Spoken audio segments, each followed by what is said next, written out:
الحمد لله رب العالمين والعاقبة للمتقين والصلاة والسلام على أشرف الأنبياء والمرسلين سيدنا ونبينا ومولانا محمد وعلى آله وصحبه أجمعين. أما بعد، فقد قال الله تعالى في القرآن المجيد والفرقان الحميد: فأعوذ بالله من الشيطان الرجيم.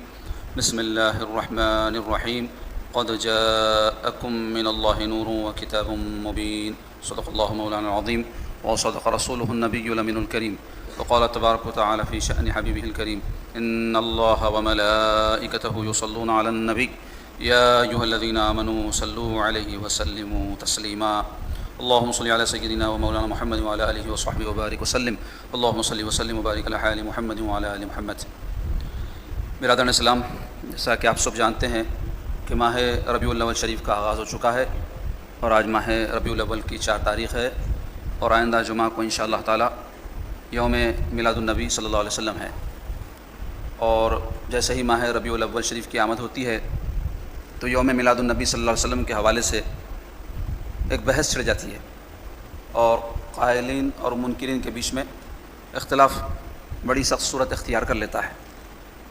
نتیجتاً جو منانے والے ہیں وہ مناتے ہیں، جو نہیں منانے والے ہیں نہیں مناتے ہیں، لیکن جو حالات پیدا ہوتے ہیں اس سے ضرور امت کے اتحاد پر اثر پڑتا ہے.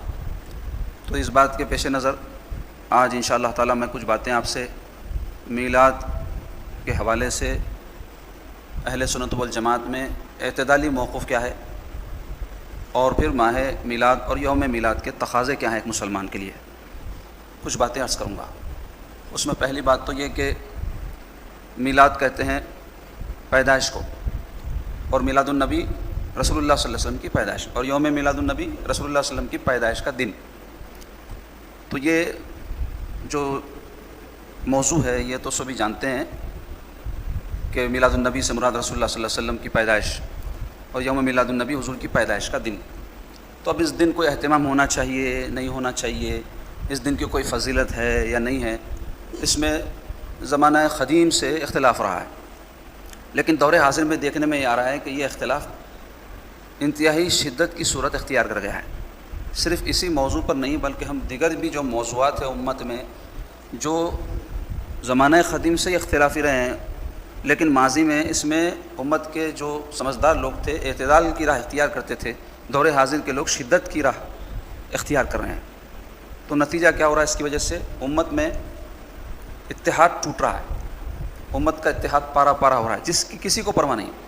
اپنے اپنے مکتبہ فکر، اپنی اپنی دکانداری سمجھ لیں یا اور بھی کوئی، ضروری نہیں ہے کہ دکانداری ہی کے حوالے سے یہ بات کہے، اس کو سچ سمجھتا ہوگا، حق سمجھتا ہوگا، لیکن یہ بات سمجھ نہیں پا رہے ہیں کہ اگر ہم کسی چیز کو اختیار کرتے ہیں تو دنیا میں کبھی بھی ایسا ہوا ہے نہ ہوگا کہ ہم کسی اور کو یقینی طور پر اس کا خیال کر لیں اور کسی پر مسلط ہو جائیں، اور جو اس کو نہ مانے اس سے نفرت کرنے لگیں، اس کو دین سے خارج کرتے بیٹھیں اور ڈنڈا لے کر کے بیٹھ جائیں کہ یہ مانیں گے تو ہم تم کو مانیں گے ورنہ ہم نہیں مانیں گے. تو اس سے ہوگا کیا؟ وہی ہوگا جو آج امت کے ساتھ ہو رہا ہے. کیا ہو رہا ہے امت کے ساتھ آج؟ پوری دنیا میں آپ دیکھ لیں، ہم ٹھک رہے ہیں، پٹ رہے ہیں، ذلیل ہو رہے ہیں، رسوا ہو رہے ہیں. اختلاف کب نہیں رہا؟ رسول اللہ صلی اللہ علیہ وسلم کے زمانے میں بھی صحابہ اکرام میں کئی باتوں پر اختلاف ہوتا تھا. حضور کے پاس آتے تھے اور حضور سے اپنا فیصلہ کروا کر مطمئن ہو جاتے تھے. حضور پاک صلی اللہ علیہ وسلم کے بعد بھی صحابہ میں کئی مسائل میں اختلاف رہا، لیکن کیا ایسی صورتحال پیدا ہوئی جو آج امت کی ہے؟ بعد والوں میں بھی اختلاف رہا اور ایک تسلسل ہے اختلاف کا، اور یہ اختلاف فطری بات ہے. یہ بات اچھی طرح سمجھ لیں آپ. یہ نہیں سمجھنے کی وجہ سے مسئلہ ہو رہا ہے امت میں. وہ کیا ہے؟ ہم چاہتے ہیں کہ ہم اپنی بات پر سب کو قائل کر لیں، اپنی بات پر سب کو منوا لیں، اور جو نہ مانے اس کے ساتھ نفرت کا اظہار کریں، دشمنی کا اظہار کریں، اس کو ذلیل کریں اور اس کو بدترین انسان دنیا کا قرار دینے کی کوشش کریں. یہ بات غلط ہے.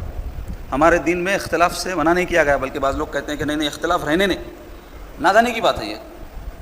قرآن میں اللہ تعالیٰ فرما رہے ہیں کہ اللہ تبارک و تعالیٰ نے لوگوں کی مزاجوں میں اختلاف رکھا ہے. اور اس کی موٹی مثال دیتا ہوں، اس کے لیے کوئی عالم ہونے فاضل ہونے کی ضرورت نہیں ہے کہ سب کی صورتیں ایک جیسی ہیں، کہ سب کے رنگ ایک جیسے ہیں، سب کے کھانے پینے کے شوق ایک جیسے ہیں، سب کی آواز ایک جیسی ہے. ہرگز نہیں. کوئی ان پڑھ آدمی بھی ہو تو یہ بات جانتا ہے افریقہ کے لوگ سیاہ رنگ کے ہیں، یورپ کے لوگ گورے رنگ کے ہیں، ہندوستان کے لوگ سولے رنگ کے ہیں. لوگوں میں کوئی دبلا ہوتا ہے، کوئی موٹا ہوتا ہے، کوئی کالا ہوتا ہے، کوئی گورا ہوتا ہے. تو اللہ تعالیٰ نے ہر چیز میں اختلاف رکھا ہے. ساری دنیا میں آم کے جھاڑ ہے کیا؟ آم بھی ہے، جام بھی ہے، کانٹے کا جھاڑ بھی ہے، پھل کے بھی جھاڑ ہے، پھول کے بھی جھاڑ ہے، جنگلی جھاڑ بھی ہیں. تو اللہ تبارک و تعالیٰ نے یہ کائنات کی تخلیق ہی ایسی فرمائی ہے، اور یہ اللہ کی شان ہے۔ ایک ہی قسم کی چیز کوئی بنا دے کوئی کمال نہیں ہے، بے شمار الگ الگ چیزیں بنائے اور اختلاف ہو ہر چیز میں، یہ بنانے والے کا کمال ہوتا ہے۔ تو اللہ کی شان یہ ہے کہ اللہ نے طبیعتوں میں بھی اختلاف رکھا ہے۔ کئی لوگوں کو ہم دیکھتے ہیں ایک باپ کے 4 بیٹے رہتے، ایک بیٹا مستقل مزاج رہتا، ایک بیٹا جلد باز رہتا، ایک بیٹا ماں باپ کو بہت چاہتا، ایک ذرا کم چاہتا، ایک مخالفت کرنے پہ ٹھڑ جاتا۔ طبیعتوں میں اختلاف، ایک ہی باپ کی اولاد ہے، ماں ایک باپ ایک، سوتیلے بھی نہیں، تب بھی ہم دیکھتے ہیں اختلاف ہے۔ تو یہ اختلاف فطرت میں اللہ نے رکھا ہے۔ تو اختلاف کسی بات پہ ہو جانا کوئی بری بات نہیں ہے۔ ہم اختلاف کو اس صورت میں لے جائیں کہ جس سے ہم اختلاف کرتے ہیں اس سے نفرت کرنے لگیں، اس کے وجود کو مٹا دینا چاہیں، اس کی ہستی کو مٹا دینا چاہیں، یہ بات غلط ہے۔ اگر اختلاف ہو ہی نہیں، یہ بات آپ درست سمجھتے ہیں، تو پھر دنیا میں مسلمان بھی ہیں، یہودی بھی ہیں، نصرانی بھی ہیں، بت پرست بھی ہیں، مجوسی بھی ہیں۔ اللہ چاہتا تو سب کو ایک کر دیتا، سب کو ایمان والے بنا دیتا، فرشتہ صفت بنا دیتا، جیسے فرشتے ہیں نا، ان کے بارے میں کیا ہے ہمارا اعتقاد، یفعلون ما یؤمرون، اللہ نے جو حکم دیا وہی کرتے ہیں۔ تو اللہ چاہتا تو سب کو ایسے ہی بنا دیتا، مگر اللہ تعالیٰ نے ایسا نہیں کیا نا۔ تو پھر جب اللہ نے ایسا نہیں کیا تو ہم کو سمجھنا چاہیے ایسا ہونے والا نہیں ہے کہ سب ایک ہو جائیں۔ اختلاف کے ساتھ ہم کو رہنا سیکھنے کی ضرورت ہے۔ ہم اپنا جو عقیدہ رکھتے ہیں اس کو کھلے عام بیان کریں کہ ہمارا یہ عقیدہ ہے، اس میں جھول نہ ہو، اس میں نرمی نہ ہو، اس میں نفاق نہ ہو۔ ہمارا جو عقیدہ ہے وہی ہمارے کام آنے والا ہے۔ تو اس حوالے سے واضح ہو کہ میرا یہ عقیدہ ہے۔ اب اگر کوئی وہ عقیدہ نہیں رکھتا کہ اس بات پر یا ہمارے سے اتفاق نہیں کرتا تو ٹھیک ہے، اس کو سمجھانے کی کوشش کریں، اگر دلائل ہمارے پاس ہیں تو اس سے گفتگو کریں، لیکن دشمنی، نفرت اور اس کی ہستی کو مٹانے کا جو ہمارا منصوبہ ہوتا ہے نا، یہ بات غلط ہے، یہ بات فطرت کے مطابق نہیں ہے، دین کے مطابق نہیں ہے۔ تو عزیزان گرامی، خیر یہ اختلاف کرنے کے آداب کیا ہیں، اس کے احکام کیا ہیں، وہ بیان کرنا میرا موضوع نہیں ہے، لیکن چونکہ یہ بات ایک بنیادی بات ہے اس واسطے میں آپ کے سامنے رکھا۔ اب آئیے یوم میلاد النبی صلی اللہ علیہ وسلم کے حوالے سے لوگوں میں اختلاف، ایک بہت بڑی تعداد، بلکہ کہوں گا میجارٹی مسلمانوں کی ایسی ہے جو اس کی قائل ہے۔ کئی لوگ ایسا کہتے ہیں کہ یہ میلاد ویلاد منانے کا طریقہ خالی ہندو پاک میں ہے، دوسری جگہ نہیں ہے، تو جھوٹ بولتے ہیں۔ آج انٹرنیٹ ہے آپ کے پاس، ساری دنیا کی کسی بھی خطے کی خبر آپ کو مل سکتی ہے، میلاد کہاں کہاں منایا جاتا ہے۔ آپ اگر اس کے بارے میں جاننے کے لیے، میں ایک ذریعہ بتا رہا ہوں، کوئی اور ذریعہ آپ کے پاس ہے تو اس سے آپ چیک کر لیں، آپ کو پتہ چل جائے گا کہ دنیا میں کوئی ملک شاید ایسا ہوگا جہاں میلاد نہیں منایا جاتا، ہر جگہ منایا جاتا۔ تو یہ بات طے ہے کہ آج بھی مسلمانوں کی میجارٹی میلاد مناتی ہے۔ ان کو کہتے ہیں قائلین، میلاد کے ماننے والے، میلاد کا اہتمام کرنے والے، میلاد کی خوشی منانے والے۔ ایک گروپ مسلمانوں کا ایسا ہے جو میلاد کا قائل نہیں ہے، منکرین کہیں گے ان کو، یعنی منکرین میلاد۔ منکر کسے کہتے ہیں؟ انکار کرنے والے کو۔ منکر بولے تو برے بات نہیں ہے، ان کا انکار کر رہے ہیں، وہ نہیں مان رہے ہیں اس کو، وہ سمجھتے ہیں کہ یہ نہیں منانا چاہیے۔ اب جو منانے والے ہیں ان میں 2 قسم کے لوگ ہیں۔ میں بڑی اہم بات آپ کو بتا رہا ہوں، بہت غور و خوض اور تحقیق کے بعد جو بات مجھے سمجھ میں آئی وہ آپ کے سامنے رکھ رہا ہوں اس حوالے سے، تاکہ امت کے اندر اس حوالے سے اختلاف کم ہو، یہ میرا مقصود ہے۔ تو جو قائلین ہیں ان میں بعض لوگ ہیں جو افراط میں مبتلا ہیں، افراط بولے تو حد سے آگے بڑھ جانا، اور بعض اعتدال میں ہیں۔ ایسے ہی جو لوگ منکر ہیں، میلاد نہیں مناتے، ان میں بعض لوگ ایسے ہیں جو افراط میں مبتلا ہیں، یعنی حد سے زیادہ مخالفت، اور بعض لوگ اس میں اعتدال والے بھی ہیں۔ تو اب ان 4 کے حوالے سے میں آپ کو کچھ تفصیل بیان کر دوں۔ جو ماننے والے ہیں ان کا جذبہ کیا ہے آپ سمجھیں، وہ رسول اللہ صلی اللہ علیہ وسلم کی محبت میں، حضور کی چاہت میں، حضور پاک علیہ الصلوۃ والسلام سے اپنے تعلق ایمانی کی وجہ سے ایسا سمجھتے ہیں کہ حضور پاک صلی اللہ علیہ وسلم کی دنیا میں تشریف آوری کا موقع ہمارے لیے ایک عظیم موقع ہے، اللہ کی سب سے بڑی نعمت کا اس دنیا میں ظہور کا موقع ہے، لہٰذا ہم کو اس موقع پر کچھ اہتمام کرنا چاہیے، اپنے سرکار پاک صلی اللہ علیہ وسلم سے اپنی عقیدت، محبت، تعلق کا اظہار اور مظاہرہ ہونا چاہیے۔ اب اس میں جو لوگ تفریط میں مبتلا ہیں، جو حد سے بڑھ گئے، وہ کیا کرتے ہیں؟ اپنی جہالت کی وجہ سے، جیسا کہ ہمیشہ کسی کی طبیعت میں جہالت ہو تو وہ کسی بھی موقع اور موضوع پر حد سے آگے بڑھ جائے گا۔ مثلا صرف میلاد ہی کے حوالے سے نہیں، زندگیوں میں بھی آپ روزمرہ کے معاملات میں غور کریے، جاہل قسم کے لوگ جو ہوتے ہیں ان کے یہاں جب شادیاں ہوتی ہیں تو وہ کیا کرتے ہیں؟ خوشی کا موقع ہوتا ہے نا ان کے نزدیک، یعنی ہر ایک کے نزدیک شادی کا موقع ہے، خوشی کا موقع ہے، تو وہ حد سے آگے نہیں بڑھ جاتے، ناچتے ہیں، گاتے ہیں، فضول خرچیاں کرتے ہیں، دھوم دھڑاکہ کرتے ہیں، اور ایسا سمجھتے ہیں کہ جب تک یہ کام نہیں کیے جائیں گے ہمارا یہ کام خوشی کا نہیں سمجھا جائے گا۔ اس طریقے سے کرنے سے، اور اس میں بہت زیادہ زور دے کر کرنے سے، جتنا ہم زور دے رہے ہیں اتنا اظہار خوشی ہوگا، خوش ہونا چاہتے ہیں وہ، اس کے لیے ایسے طریقے اختیار کریں۔ تو ہمارے دین میں خوشی اور غم سے نہیں روکا گیا۔ پہلے ایک بنیادی بات سمجھ لیں، خوشی ایک کیا ہے؟ فطری جذبہ ہے۔ جیسے جسم کے کئی اعضاء ہیں، ان کے کئی افعال ہیں نا، ہاتھ سے پکڑتے منہ سے بات کرتے، آنکھ سے دیکھتے، دل کے بھی بعض کام ہیں، اس میں سے ہے خوشی اور غم، یہ افعال قلوب کہلاتے ہیں۔ افعال قلوب تو دل کے کام، آدمی خوش ہو رہا ہے، کہاں خوش ہوتا ہے؟ زبان پہ، کان میں، آنکھ میں، کہاں خوش ہوتا؟ دل میں ہوتی خوشی۔ تو خوشی کا فعل کہاں کا فعل ہے؟ قلب کا فعل۔ آدمی غم کرتا ہے، کہاں کرتا ہے؟ آنکھ سے تو آپ کہیں گے آنسو نکلتے، آنسو تو نتیجتاً نکلتے ہیں، لیکن غم کی چوٹ لگتی دل پہ ہے، تو یہ خوشی اور غم دل کا فعل ہے۔ تو ہمارے دین نے کسی بات پر کوئی خوش ہو اور کسی بات پر وہ غم کرے، اس پر کوئی پابندی نہیں لگائی۔ ایک ہی واقعہ ہوتا ہے، اس پر ایک خوش ہوتا ہے، غم کرتا ہے۔ مثلاً آپ دیکھیں کہ کھیل کا میچ ہوتا ہے، دو ٹیمیں ہوتی ہیں، اس میں مقابلہ ہوتا ہے دونوں میں، جب نتیجہ نکلتا ہے ایک ٹیم ناچتی خوش ہوتی ہے جو جیت گئی، اپوزٹ ٹیم غم کرتی ہے، واقعہ ایک ہی ہوا، نتیجہ جب نکلا ایک کے لیے وہی واقعہ خوشی کا واقعہ بن گیا، ایک کے لیے غم کا واقعہ بن گیا۔ تو بتانا چاہتا ہوں کہ خوشی اور غم افعال قلوب میں سے ہیں۔ کئی موقع زندگی میں انسان کے ایسے آتے ہیں جس پر وہ خوش ہوتا ہے، کئی موقع ایسے آتے ہیں جس پر اس کو غم ہوتا ہے، افسوس ہوتا ہے۔ تو ہمارا دین ہرگز یہ نہیں کہا کہ انسان کو خوش نہیں ہونا چاہیے، انسان کو غم نہیں منانا چاہیے۔ ہاں دین نے کہا کہ دیکھو خوشی ان باتوں پہ ہونی چاہیے، ان باتوں پہ تم کو غم کرنا چاہیے۔ اچھا، پھر دوسرا کنڈیشن یہ لگایا، کوئی خوشی کی بات ہو جس کی اجازت ہے تو اس خوشی کو ہم کیسے منائیں، پروسیجر کیا ہو، اس کا طریقہ کار کیا ہو۔ کوئی غم کا موقع ہو جائے تو کون سی بات پر غم کرنا ہے یہ بھی ہمارے دین نے بتایا، کیسے غم کرنا ہے وہ بھی ہمارے دین نے بتایا۔ اس کو یہ بیسک بنیادی باتیں ہیں، آپ ذہن میں رکھیں، آگے کی گفتگو سے اس کا تعلق ہے۔ تو اب جو لوگ افراط میں مبتلا ہیں میلاد کے حوالے سے، آپ ہم دیکھتے ہیں یعنی حد سے جو بڑھ جانا، افراط کہتے ہیں حد سے بڑھ جانا، لمٹ کے باہر نکل جانا، تو وہ لوگ کیا کرتے ہیں؟ جہالت کی وجہ سے کرتے ہیں۔ کبھی کوئی اہل سنت والجماعت کے عالم کو آپ نہیں دیکھیں گے کہ وہ میلاد کی خوشی میں ایسی کوئی حرکتیں کرے جو جوہلا کرتے ہیں۔ وہ خوش تو ہوتا ہے لیکن خوشی کے جو اصول اور ضابطے دین نے بتائے اس پر ہوتا ہے۔ تو جیسے شادی کے موقع پر اگر کوئی جہالت کی وجہ سے ایسی حرکتیں کریں جو ہمارے دین میں خوشی کے اظہار کے لیے جائز نہیں ہے تو اس کو سمجھایا جائے گا، منع کیا جائے گا۔ کیا اس سے نفرت کی جائے گی؟ کیا اس کی گردن مارنے کا جذبہ ہمارے اندر پیدا ہو جائے گا؟ برا دکھے گا، اچھا کام نہیں ہے، لیکن اس کا یہ مطلب نہیں ہے کہ ہم اس سے اس درجے نفرت کریں کہ اس کی ہستی کو مٹانا چاہیں۔ میں یہ بات اس واسطے کہہ رہا ہوں کہ جو لوگ منکرین میں افراط کرنے والے ہیں نا، ان کے یہی جذبات ہیں، اور اگر ان کو اختیار اور اقتدار مل جائے تو انہوں نے ایسا کیا ہے اور پھر ملے گا تو پھر کر کے بتائیں گے۔ تو مختصر یہ عزیز ہو کہ افراط میں جو مبتلا ہیں وہ لوگ صحیح نہیں ہیں، ہم بھی کہتے ہیں۔ کس حوالے سے؟ میلاد کے حوالے سے جو لوگ چھچورا بنا کرتے ہیں، جو لوگ ہلکی حرکتیں کرتے ہیں، اور جو موضوع سرکار کی میلاد کا ہے یہ ایک مقدس موضوع ہے کیونکہ وہ ذات مقدس ہے، تو ان سے متعلق ہر چیز مقدس ہے، اور اس تقدس کا تقاضا یہ ہے کہ ہم احترام ملحوظ رکھیں، آداب ملحوظ رکھیں۔ تو ہم کوشش کریں گے ان لوگوں کو جو افراط میں مبتلا ہے کہ ان کو سمجھایا جائے کہ بھائی تم واقعتاً اگر حضور سے محبت کرتے ہو، حضور کا احترام کرتے ہو، تو اس طریقے سے میلاد مت مناؤ۔ اب جو لوگ اعتدال کے راستے پر ہیں میلاد کے قائلین میں، ابھی میں صرف موقف رکھ رہا ہوں آپ کے سامنے، نتیجہ خیز بات میں بعد میں بیان کروں گا۔ تو اب جو لوگ اعتدال کے راستے پر ہیں وہ کیا کرتے ہیں؟ میلاد مناتے ہیں۔ کیسے مناتے ہیں؟ وہ کام کر کے مناتے ہیں جن کی شریعت میں گنجائش ہے، جن کی اجازت ہے، جو کام اچھے ہیں اور جن کو کرنے کہ ہمارے دین میں جو ہے منائی نہیں ہے، تو ان کو کہیں گے قائلین میلاد جو اعتدال پر ہے۔ اب آئیے دوسرا گروپ جو منکرین کا ہے، منکر یعنی جو میلاد کو نہیں مانتے، میلاد کے مخالف ہیں، تو وہ ان میں افراط میں جو لوگ مبتلا ہیں وہ لوگوں کا رویہ کیا ہے؟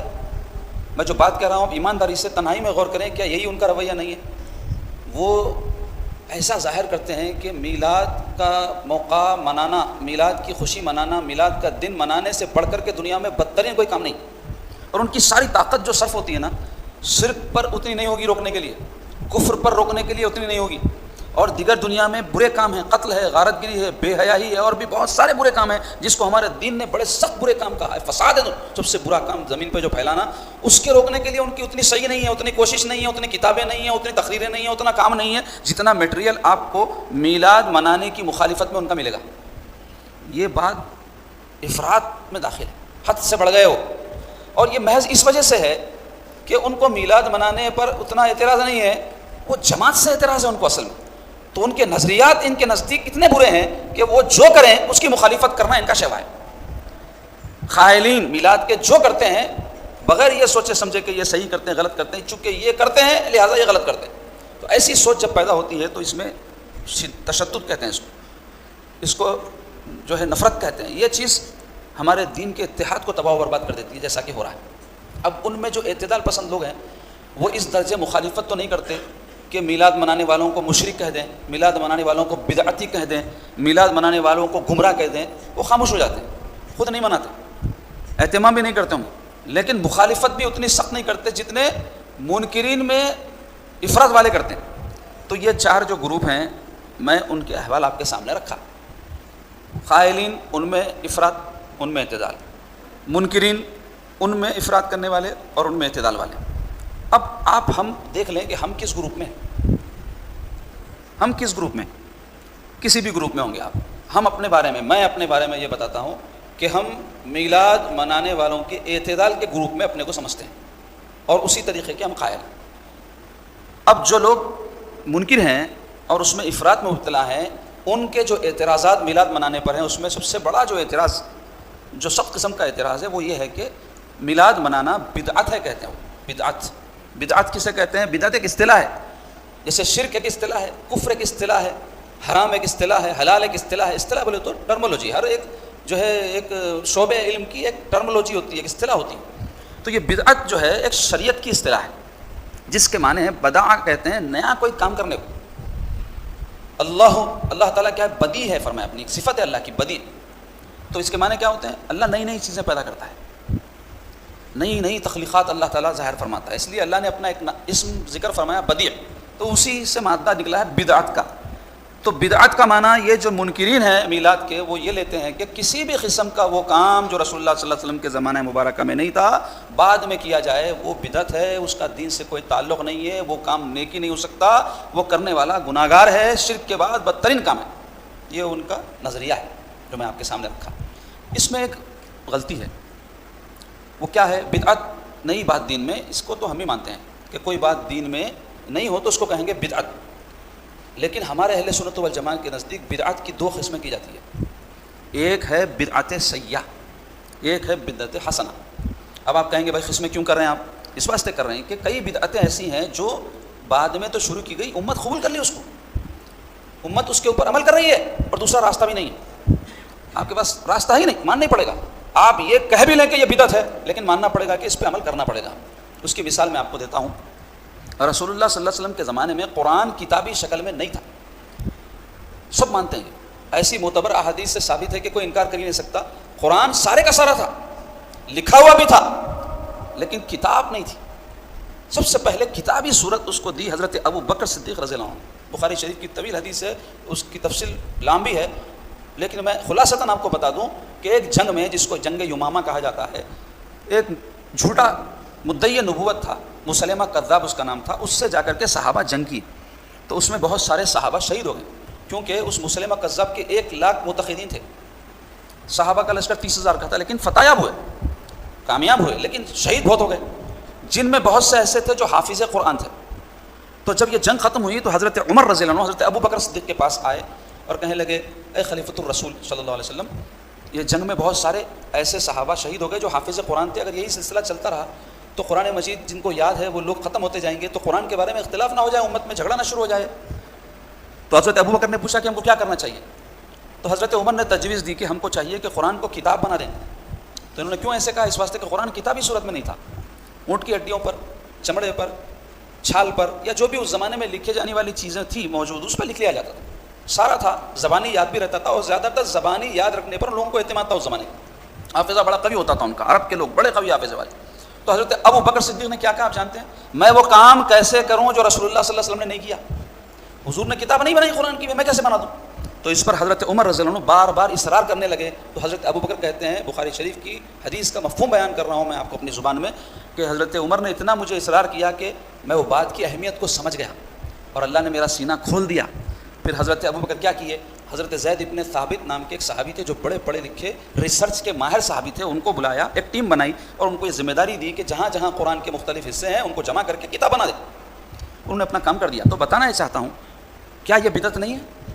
قرآن تو اللہ کا وہ کلام ہے جس پر سارا آپ کا دین ٹکا ہوا ہے، اور اس کو دین کا کام سمجھ کر کیا گیا کہ نہیں؟ کیا کوئی دنیا کا کام سمجھے؟ تو بعض لوگ کہتے ہیں انتظامی کام تھا، تو وہ انتظامی کام پر حضرت ابو بکر کو کرنے پر، حضرت عمر کو ترغیب دلانے پر، حضرت زید ابن ثابت رضی اللہ عنہ کو ثواب ملے گا کہ نہیں؟ یہ ایسے ہی کر دیا انہوں نے کام۔ یہ دین میں کوئی اچھا کام کرنے پر ثواب ملتا ہے کہ نہیں؟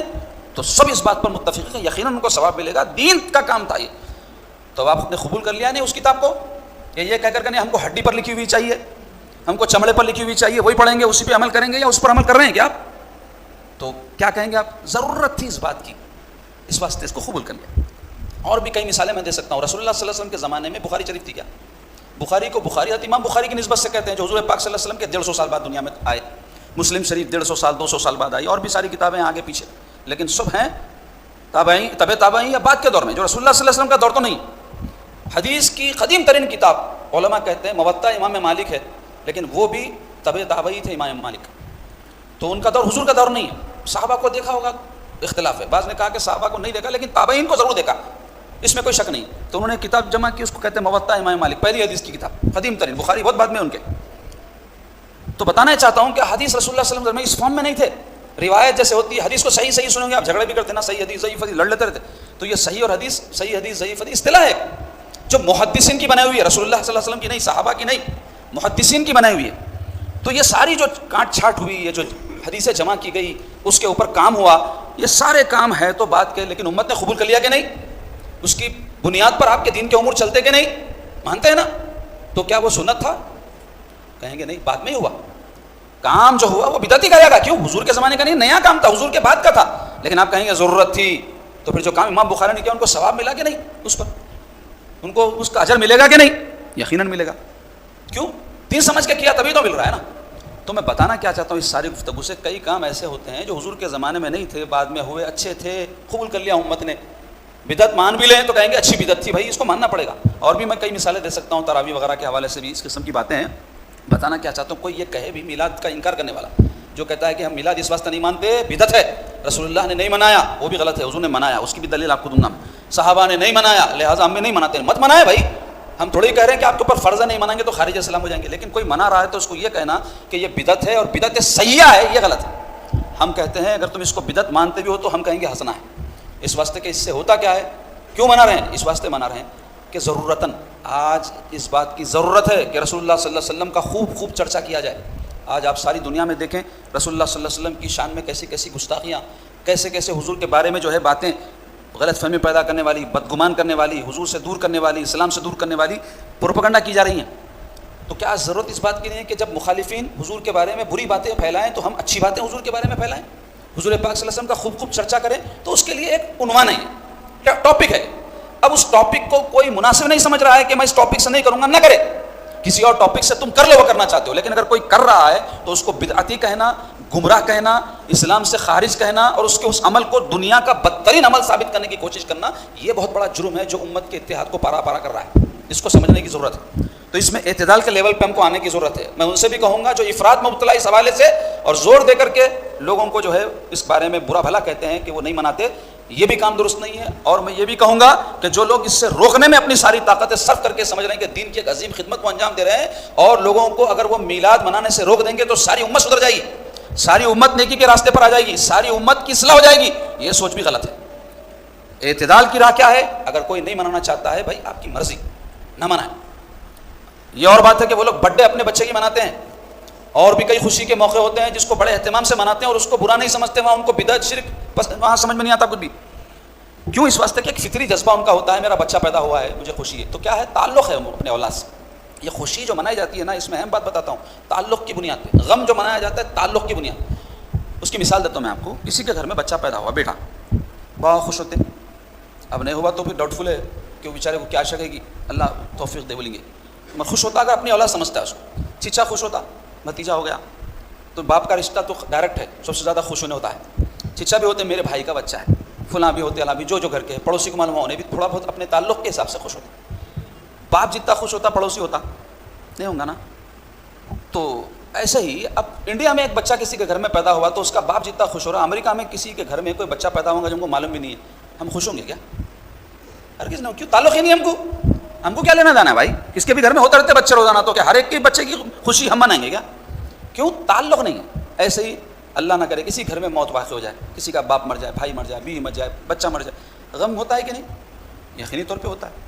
امریکہ میں کسی کے گھر میں موت واقع ہو جائے، یہاں ہم غم کریں گے، اس کی برسی کریں گے، اس کی زیارت کریں گے، اس کا چہلم کریں گے، اس کا جو بھی آخری رسومات ہے اس کے اوپر ہم افسوس کریں گے. تعلق ہی نہیں ہے ہمارا.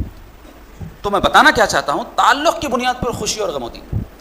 تو ہم رسول اللہ صلی اللہ علیہ وسلم کی میلاد پر جو خوش ہوتے ہیں، یہ بتانا چاہتے ہیں کہ رسول اللہ سے ہمارا تعلق ہے، کہ جب وہ دنیا میں تشریف لائے تو انہی کی وجہ سے ہم کو دین ملا، قرآن ملا، شریعت ملی، نماز ملی، اور دین و دنیا کی جتنی نعمتیں ہیں ہم ایمان رکھتے ہیں کہ ہمارے سرکار کے صدقے اور طفیل میں ملی. اب بعض لوگ یہ بولتے ہیں بھائی حضور کے نبی بننے کے بعد ہم کو سب ملا ہے، اس واسطے حضور کی میلاد ہم نہیں مناتے، حضور کی بعثت کے بعد سے ہم زندگی کو کاؤنٹ کرتے رسول اللہ صلی اللہ علیہ وسلم. یہ بھی ایک عقیدہ لوگوں کا. تو میں کہوں گا بعثت کہتے ہیں نبی بنائے جانے کو، یا اعلان نبوت کرنے کو کہ میں اللہ کا نبی ہوں، اس کو کہتے ہیں بعثت. نبی بنا کر اٹھائے جانا، نبی کہنا کہ میں اللہ کا نبی ہوں، تو اس کو کہتے ہیں بعثت. اور ولادت کہتے ہیں پیدائش کو. تو میرا ایک سوال ہے ایسے لوگوں سے، جواب دیں کہ ولادت پہلے ہے یا بعثت پہلے؟ رسول اللہ صلی اللہ علیہ وسلم اعلان نبوت کب فرمائے؟ عمر شریف جو 40 سال کی ہوئی، سب مسلمانوں کو معلوم. رسول اللہ صلی اللہ علیہ وسلم ولادت کے ساتھ اعلان نہیں فرمایا، جیسا کہ حضرت عیسیٰ علیہ السلام کہتے ہیں پیدا ہوتے ہی میں اللہ کا نبی ہوں، اعلان کر دیا تھا. ہمارے پیارے آقا صلی اللہ علیہ وسلم کو حکم ہوا 40 سال میں کہ آپ اعلان نبوت فرمائیں، حضور نے اعلان نبوت فرمائے. تو ولادت پہلے ہوئی، بعثت بعد میں ہوئی. تو اب آپ مجھے یہ بتائیں کہ ولادت کی وجہ سے بعثت ملی یا بعثت کی وجہ سے ولادت ملی؟ یعنی رسول اللہ صلی اللہ علیہ وسلم نبی ہونے کی وجہ سے پیدا ہوئے یا پیدا ہونے کی وجہ سے نبی ہوئے؟ تو ایک عقل سے، معمولی عقل سے بھی یہ سمجھنے کی بات ہے کہ ولادت پہلے ہوئی، بعثت بعد میں ہوئی. تو ہم کہتے ہیں کہ ولادت کے طفیل بعثت ملی. اس واسطے ہم ولادت کی بھی خوشی منائیں گے، بعثت کی بھی نعمت کا شکر ادا کریں گے کہ اللہ نے حضور پاک صلی اللہ علیہ وسلم کو اپنا نبی اور رسول بنا کر ہمارے بیچ میں بھیجا، جن کے وجہ سے ہم کو دین و دنیا کی بھلائیاں حاصل ہوں. تو عزیزان گرامی، اب یوم میلاد النبی آ رہا ہے، تو اس پہ میں تمام اپنے بھائیوں سے کہوں گا، مسلمان بھائیوں سے، جو قائلین ہیں یا جو منکرین ہیں، جھگڑے نہیں، اختلاف نہ کریں. یقین جانیں محمد رسول اللہ کی ذات پاکی ایک ایسی ذات ہے جس پر ساری امت متفق ہو سکتی.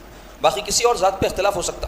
رافضی ہیں وہ صحابہ کی عظمت نہیں مانتے، اور جو ناصبی ہیں وہ اہل بیت کی عظمت نہیں مانتے، خارجی ہیں وہ یہ دونوں کو بھی نہیں مانتے، اپنے آپ کو سب کچھ سمجھتے ہیں. تو یہ سارے جو عقیدے ہیں لوگوں کے، یہ اتفاق نہیں کر سکتے کسی بھی بات، لیکن وہ سارے رسول اللہ صلی اللہ علیہ وسلم کو تو مانتے ہیں نا. تو رسول اللہ صلی اللہ علیہ وسلم کی ذات گرامی ایسی ذات گرامی ہے کہ اسی ذات پر امت کا اتفاق ہو سکتا ہے. اور اس میلاد کے عنوان پر نہ ہو نہ صحیح، لیکن رسول اللہ صلی اللہ علیہ وسلم کی محبت پہ تو سب متفق ہے کہ حضور کی محبت کے بغیر آدمی مومن نہیں ہو سکتا. تو ایسا ہر وہ موضوع، ایسا ہر وہ عنوان جو رسول اللہ صلی اللہ علیہ وسلم کی محبت میں اضافہ کرے، اس کو ہم کو اختیار کرنا چاہیے. اب میں ان لوگوں سے جو قائلین ہیں میلاد شریف کے یعنی منانے کے، اس کو کس طرح منانا چاہیے اس حوالے سے چند باتیں عرض کروں گا. کیونکہ جو نہیں مناتے ان کو تو میں کچھ بولوں گا نہیں، ان کی مرضی ہے، مناتے ہی نہیں تو میں کیا ان کو کہوں گا. جو باتیں اعتدال والی تھی اس حوالے سے ترغیب دلانے، توجہ دلانے کی، وہ میں عرض کر دیا آپ نے جو خیالات تھے. اب جو منانے والے حضرات ہیں ان سے کہوں گا کہ میلاد اس طرح منائیں کہ میلاد شریف کے دن یا پھر اس مہینے میں آپ میلاد کے حوالے سے کچھ کرنا چاہتے ہیں تو سب سے پہلا کام یہ کریں کہ کثرت درود شریف، اور اس کی تاکید قرآن مجید میں موجود ہے. کوئی مسلمان انکار نہیں کرتا درود پڑھنے کے بارے میں. ہاں اختلاف ہو تو یہ ہوتا ہے یہ درود مت پڑھو، وہ درود پڑھو، نماز میں پڑھ لو، بیجا بچھا کے مت پڑھو، یہ مت پڑھو، مگر درود پڑھنے کے تو سب قائل ہیں. تو میں کہوں گا آپ جیسا پڑھنا چاہیں پڑھ لو، جو درود پڑھنا چاہیں پڑھ لو. اللہ تعالیٰ نیتوں کا جاننے والا ہے، اور اگر کوئی اپنے سرکار کی محبت میں حضور پر درود و سلام کے نذرانے پیش کرے گا، اللہ اپنے فضل سے قبول فرمائے گا. یہ نیت رکھیں. تو اللہ تعالیٰ کیا حکم فرما رہے ہیں؟ ان اللہ و ملائکتہ یصلون علی النبی. خبر دے رہے ہیں کہ بے شک اللہ تعالیٰ اور اس کے فرشتے نبی پاک صلی اللہ علیہ وسلم پر درود بھیجتے ہیں. درود کے معنی رحمتیں نازل کرتے ہیں. پھر بات صرف خبر تک نہیں ہے، آگے اللہ تعالیٰ حکم بھی دے رہے ہیں، یا ایھا الذین آمنوا، اے ایمان والو، صلو، امر ہے، حکم ہے، تم بھی دعا کرو رحمت کی، تم بھی درود پڑھو. درود پڑھو کے معنی کیا ہوتے ہیں؟ اللہ کے حضور میں رسول اللہ صلی اللہ علیہ وسلم پر رحمت نازل کرنے کی دعا کرنا. اب اس میں ایک بہت بڑا رمز ہے. اس میں آپ دیکھیں حضور پر اللہ درود پڑھنے کا حکم دے رہے ہیں، تو ہم درود نہیں بھیج رہے ہیں بلکہ اللہ سے دعا کرتے ہیں. درود میں کیا اللہم کے ذریعے سے درود پڑھتے ہیں نا. کوئی درود ایسا نہیں ہے جس میں اللہم نہ ہو. تو اللہم کیا ہے؟ دعائیہ کلمہ ہے. یا اللہ، اللہ حکم دے رہا ہے کہ تم نبی پر درود پڑھو، تو آپ اللہ سے کہہ رہے ہیں کہ اے اللہ، اللہم صلی علی سیدنا محمد، رحمت نازل فرما محمد عربی صلی اللہ علیہ وسلم پر، وبارک وسلم، اور برکت بھی نازل فرما اور سلامت بھی نازل فرما. تو اس کے بارے میں علماء کہتے ہیں کہ اللہ حکم دے رہا تھا درود پڑھیں تو تم کچھ حضور کے لیے کرتے، لیکن تم اللہ سے دعا کر رہے ہو کہ حضور پر رحمت بھیجے، اس واسطے کہ ہم حضور کو کچھ دے ہی نہیں سکتے. حضور کو اگر کوئی کچھ دے سکتا ہے تو صرف اللہ دے سکتا ہے. تو اس لیے ہم کیا کرتے ہیں؟ اللہ سے کہتے ہیں کہ اے اللہ، ہم کیا ہماری اوقات کیا، ہم کیا ہمارے نبی کو دیں. دینے والی حضور کو صرف ایک ہی ذات ہے، وہ آپ کی ذات ہے، اور وہ دینے والی چیز ہے رحمتیں اور برکتیں. آپ کو نازل فرمائیے حضور پر. یہ ہے اس کے اندر راز. تو اللہ تعالیٰ حکم فرما رہے ہیں صلو علیہ وسلموا، سلامتیاں بھی بھیجو، درود بھی بھیجو، تسلیمات بہت زیادہ تاکید کے لیے. تو اس واسطے اس کا اہتمام ہونا چاہیے۔ اب ہمارے بزرگاں جو گزرے ہیں انہوں اپنی حکمت سے کیا کرے، اجتماعی طور پہ کوئی بھی کام کرے تو ثواب زیادہ ملتا، تو اس واسطے بیٹھ کے ایک ساتھ پڑھ لو، بلکہ بیجا ڈال کے دستہ بچھا دیا، تو اس کے اندر بھی لوگوں کو اعتراض ہے۔ اصل میں بری بات کیا ہے، دیکھو کوئی کام سے روکنے سے پہلے سوچنا وہ کام ہے کیا، تو کیا بولتے ہیں وہ کام بدعت ہے، بلکہ نیا ہر چیز میں نکال دیا آج کل بدعت ہے۔ صحابہ دستر بچھا کے نہیں بیٹھتے تھے، صحابہ بیج بچھا کے نہیں بیٹھتے تھے، صحابہ بیج لے کے نہیں بیٹھتے تھے، ایسا نہیں پڑھتے تھے، صحابہ کیسا پڑھتے تھے ویسا پڑھ لو، وہ بھی نہیں پڑھتے، نہ پڑھتے نہ پڑھنے دیتے کا معاملہ ہو گیا آج کل۔ بہرحال جن کے دل میں محبت ہے وہ ضرور پڑھیں گے، کثرت درود کا اہتمام ہونا چاہیے۔ دوسرے اطعام لوگوں کو کھانا کھلانا، اس کی بڑی تاکید ہمارے دین میں آئی، کسی بھی موقع پر کسی بھی عنوان سے کسی کو بھی کھانا کھلایا جا سکتا ہے۔ غریبوں کو کھلائیں گے جو بھوکے ہیں تو زیادہ ثواب ملے گا، لیکن پیٹ بھرے کو بھی کھلانا منع نہیں ہے ہمارے دین میں، کیونکہ ہر انسان جو پیٹ بھرا ہے کچھ دیر کے بعد بھوک لگتی ہے اس کو، تو انہیں بھوکا ہی ہوگا، اس کو کھلائے تو ثواب ہے۔ غریب کو کھلائے تو زیادہ ہے، کیونکہ انہیں خود نہیں کھا سک رہا، آپ کھلا رہے ہیں اس کو، اور ضرورت مند ہے، اس واسطے زیادہ ثواب ہوگا۔ لیکن کسی کو بھی کھلانا ہمارے دین میں، یہاں تک کہ کافر کو بھی کھلانے سے منع نہیں کیا گیا، فاسق کو بھی کھلانے سے منع نہیں کیا گیا۔ شرابی ہے، شراب کے پیسے مانگے، شراب مت پلاؤ، کھانا کھانا چاہ رہا ہے کھلا دو، پیٹ بھرے گا اس کا، زندہ رہے گا، اللہ ہدایت دے گا، شراب بھی چھوڑ سکتا ہے۔ تو ہمارے دین میں کھانا کھلانے کی بڑی تاکید آئی، تو رسول اللہ صلی اللہ علیہ وسلم کی میلاد کی خوشی میں کوئی کھانا کھلا رہا تو کھلائے وہ، لیکن اس بات کا خیال رکھے کہ چھچورا پنا اور واہیات طریقے سے کھانے کھلانا، سڑکوں کے اوپر مسلمان کھڑے رہ کے پلیٹوں میں ڈال لے کے وہیں کھا لے رہے ہیں، وہیں پی لے رہے ہیں کھڑے کھڑے، آداب کے خلاف ہے یہ، رسول اللہ کی سنت کے خلاف ہے۔ کھلا رہے ہیں تو اچھے اہتمام سے کھلاؤ، اپنے پاس بٹھا کے عزت سے کھلاؤ، کھانے والوں کو بھی چاہیے اس بات کا خیال کرے، اور کھانے پہ ٹوٹنا نہیں، گرنا نہیں۔ حضور پاک صلی اللہ علیہ وسلم ناپسند فرمائے کھانے پر گرنے کو، ٹوٹنے کو۔ کئی لوگ ہیں کھاتے بھی، پاکڑا ملا لیتے، بھر لیتے بھی، کئی تو ایسے ہیں ضرورت بھی نہیں تو بھر لیتے، لے جا کے پھینک دیتے، مگر لے لیتے، مل رہا تو لے لو، بلکہ بری چیز ہے، جس ضرورت مند کو تو یہ پہنچتا، آپ کو جتنی ضرورت ہے لے لو، غیر ضروری ہرس مت کرو۔ تو اللہ توفیق دے تو کھلاؤ، کھلانے میں اہتمام کرو، ضرورت مندوں کو پہلے ترجیح دو، اس میں رشتہ دار ہیں آپ کے، ان کو ترجیح دو۔ حضور کے ولادت کی خوشی میں اگر کوئی کچھ بھی خرچ کرے گا، حضور کی محبت میں کچھ بھی خرچ کرے گا، اللہ اس کا اجر عطا فرمائے گا۔ اسی طرح حضور پاک صلی اللہ علیہ وسلم کی سیرت مبارکہ پڑھنے، پڑھانے، سننے، سنانے کا اہتمام کرو، اور وہ اس نیت سے کہ اس پر عمل پیرا ہو۔ رسول اللہ صلی اللہ علیہ وسلم کی اطاعت اور ان کی اتباع ہم پر واجب ہے۔ قرآن مجید، حدیث شریف بھری پڑی ہے، اللہ نے قرآن نازل اس لیے کیا کہ حضور پاک علیہ الصلوۃ والسلام کے ذریعے صرف پیغام پہنچا یہ نہیں، بلکہ حضور کی اتباع کی جائے، حضور کی اطاعت کی جائے، ان کے حکم کی تعمیل کی جائے، ان کو اپنا رول ماڈل بنایا جائے۔ تو اس کے لیے ضروری ہے کہ رسول اللہ صلی اللہ علیہ وسلم کی سیرت سے واقفیت ہو۔ دیکھو قرآن میں بھی حضور کی سیرت کے کئی واقعات ہیں، حدیث میں بھی ہے، لیکن ہوتا یہ ہے کہ قرآن اور حدیث میں پھول بکھرے ہوئے ہیں، موتی بکھرے ہوئے ہیں، ہار کی صورت میں نہیں ہے کہ گلے میں پہن لیا جائے۔ تو اس کے لیے علماء نے کیا کیا، محنتیں کر کے قرآن سے، حدیث سے، تاریخ سے حضور پاک صلی اللہ علیہ وسلم کی جو سیرت طیبہ ہے اس کو ایک ترتیب کے ساتھ ہمارے کو پیش کیا۔ تو وہ ترتیب اگر ہم پڑھ لیں تو ہم کو قرآن سے، حدیث سے، تاریخ سے محنت کر کے نکال لیتے، بیٹھنے کی ضرورت نہیں پڑتی، جس میں عمر ضائع ہو جاتی پوری۔ کوئی نوالا تیار ہے، کھا لو۔ اب جیسا کئی ریسرچرس ہوئے دنیا میں، دوائیں ہیں آپ کھا لے رہے ہیں، نہیں بخار کی دوا میں ریسرچ کر کے دیکھتا ہوں، میرے کو ملی تو پھر میں کھاتا ہوں تو مر جاتے۔ کینسر کی دوا ہے، نہیں میں ریسرچ کرتا ہوں، میں دیکھتا ہوں کینسر کی دوا میں کیا کیا اجزاء رہتے، اس کے بعد میں کھاتا ہوں، مر جاتے۔ تو کیا کرنا پڑے گا، اعتماد کرو، وہ دوا کھا لو، اچھا ہو جاتے۔ تو ایسے ہی سیرت کے اوپر جو کام کیے مستند لوگ، سیرت کی کتاب لو، پڑھو، یا کہیں سیرت کے درس ہوتے ہیں وہاں جاؤ، سنو، اہل سنت والجماعت کے علماء کے، اس پر عمل کرنے کی نیت سے سنو، عمل کرو، اور پھر پیغام دوسروں تک پہنچاؤ، اس کا اللہ آپ کو توفیق دیا۔ تو یہ کام ہے ہم کو جو کرنے ہیں میلاد شریف کے موقع پر، اور ایسے کام جو ہمارے جاہل قسم کے نوجوان کرتے ہیں، اصل میں ان کو اس موضوع سے کوئی تعلق نہیں رہتا، اوباشی کے لیے عنوان ہونا ہے، تو یہ ہو یا کوئی اور موقع ہو اس پہ بھی یہ کریں گے، وہ شادیاں ہوتے تو وہی کرتے۔ اب تو گنیشا میں نکلے تو میں دیکھا کہ بونال کا جلوس تھا پچھلے دنوں، میں جا رہا تھا مسلمانوں کے محلے سے، تو وہاں پر جو ہے ایک چھوٹی سی اب مندر رہ گئی تالاب کٹے کے اوپر، تو وہاں میں سامنے دیکھا کہ ہمارے کچھ نوجوان 25-50 جمع ہو کے چیخا مار رہے ہیں، ہاں ہاں ہو ہی کر رہے ہیں۔ تو یہ جو نوجوان تھے ان کو آپ دیکھیں گے پھر میلاد میں بھی نظر آتے، پھر آپ کو گنیشوں میں بھی نظر آتے، پھر ان کے گھروں میں محلوں میں شادیاں تو وہاں بھی نظر آتے۔ تو ان کو خالی عنوان ہونا ہے اپنی مستی اتارنے، تو ان کو بنیاد بنا کے اگر کوئی سنت الجماعت پہ اعتراض کر رہا تو انہیں نادا نہیں کر رہا، ہمارے وہ جو ہے نمائندے نہیں ہیں جو ایسی حرکتیں کرتے ہیں، تو وہ جو کر رہے ہیں وہ بھریں گے، ہم ان کو سمجھائیں گے، اللہ ان کو ایک توفیق دے، دعا کریں گے۔ اللہ تعالیٰ سے دعا کرنے سے قبل ایک ضروری اعلان سماعت کر لیجیے عزیزو، اس مسجد کے عقب میں ہر سال ماہ میلاد کی مناسبت سے 11 روزہ محافل منعقد ہوتی ہیں، جس میں روزانہ رات 7:30 بجے سے 10:30 کے درمیان ذکر ہوتا ہے اور درود کی مجلس ہوتی ہے، اور رسول پاک صلی اللہ علیہ وسلم کے فضائل و مناقب اور حضور کی سیرت طیبہ پر خطاب ہوتا ہے۔ تو وہ سلسلے کا آغاز پہلی ربیع الاول شریف سے ہو گیا ہے، اور انشاءاللہ تعالیٰ آئندہ جمعرات تک یہ سلسلہ جاری رہے گا، جس میں مرد حضرات اور خواتین دونوں کے لیے شرکت کا نظم ہے۔ تو میں آپ تمام حضرات سے خواہش کرتا ہوں کہ آپ لوگ خود بھی ان مجالس میں 7:30 سے 10 بجے کے درمیان شریک ہوں، درود پڑھیں، ذکر کریں، رسول اللہ صلی اللہ علیہ وسلم کی سیرت طیبہ اور آپ کے فضائل و مناقب کو سماعت کریں، اور انشاءاللہ پھر آئندہ جمعے کو یوم میلاد کے موقع پہ سالانہ تقریب خان خیر شریف میں شام 4 بجے سے منعقد ہوگی، تو آپ تمام اس سے بھی استفادہ کریں۔ اس کی تفصیلات مسجد کے پارٹیشن پر لگا دی گئی ہیں، اس کو ملاحظہ کر کے اس کے مطابق شرکت کریں۔ اللہ پاک سے دعا ہے اللہ ہم سب کو سچا مسلمان بنائیے۔ اے اللہ ہمارے آقا و مولا محمد عربی صلی اللہ علیہ وسلم کی سچی محبت ہمارے قلوب میں ڈال دیجیے۔ اے اللہ امت مسلمہ کو اختلاف سے، جھگڑوں سے، نفرتوں سے اور ایک دوسرے کے ساتھ دست و گریباں ہونے سے محفوظ رکھیے۔ ہم میں اتحاد و اتفاق حضور کی محبت کے اوپر پیدا فرما دیجیے۔ سرکار پاک صلی اللہ علیہ وسلم کی اطاعت اور اتباع میں زندگی بسر کرنے کی توفیق نصیب فرمائیے برحمتک یا ارحم الراحمین والحمد للہ رب العالمین۔